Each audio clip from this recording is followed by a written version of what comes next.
या वह ब्रह्मांडीय व्यवस्था को नियंत्रित करने वाली एक दिव्य शक्ति है। आइए वेदों और पुराणों के अनुसार उसके महत्व पर गहराई से विचार करें। सवितुर अदिति और ऋषि कश्यप के मिलन से उत्पन्न महत्वपूर्ण आदित्यों में से एक है। सवितुर को कई सूर्यों के सूर्य के रूप में माना जा सकता है, जिसके चारों ओर एक विशाल सौर मंडल घूमता है। सवितुर नाम गायत्री मंत्र और ऋग्वेद के कई अन्य छंदों से उत्पन्न हुआ है।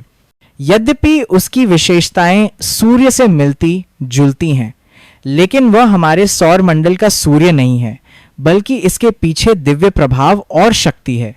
गायत्री मंत्र सवितुर को समर्पित है, जो प्रमुख आदित्यों में से एक है। ऋग्वेद में सवितुर का 35 बार उल्लेख किया गया है। वैवस्वत मनु के अनुसार उनके पिता ऋषि कश्यप हैं और उनकी माता अदिति हैं, जो आदित्यों की दिव्य माता हैं। आदित्य का संबंध अंतरिक्ष और रहस्यवादी वाणी वॉच से है। इससे पता चलता है कि सवितुर महरलोक और स्वर्गलोक के बीच में मौजूद है।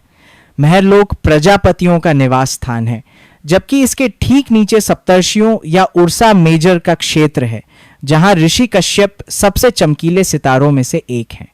सवितुर एक परोपकारी रक्षक देवता हैं, जो चल और अचल दोनों को नियंत्रित करते हैं और सभी अस्तित्व को बनाए रखते हैं। इससे यह विचार उत्पन्न होता है कि सवितुर कई सौर मंडलों का सूर्य हो सकता है। सवितुर ने ब्रह्मांड को आकार देने में इंद्र की सहायता की। कोई भी प्राणी, यहां तक कि इंद्र, वरुण, मित्र, आर्यमान, रुद्र भी उसकी इच्छा और स्वतंत्र प्रभुत्व का विरोध नहीं कर सकते।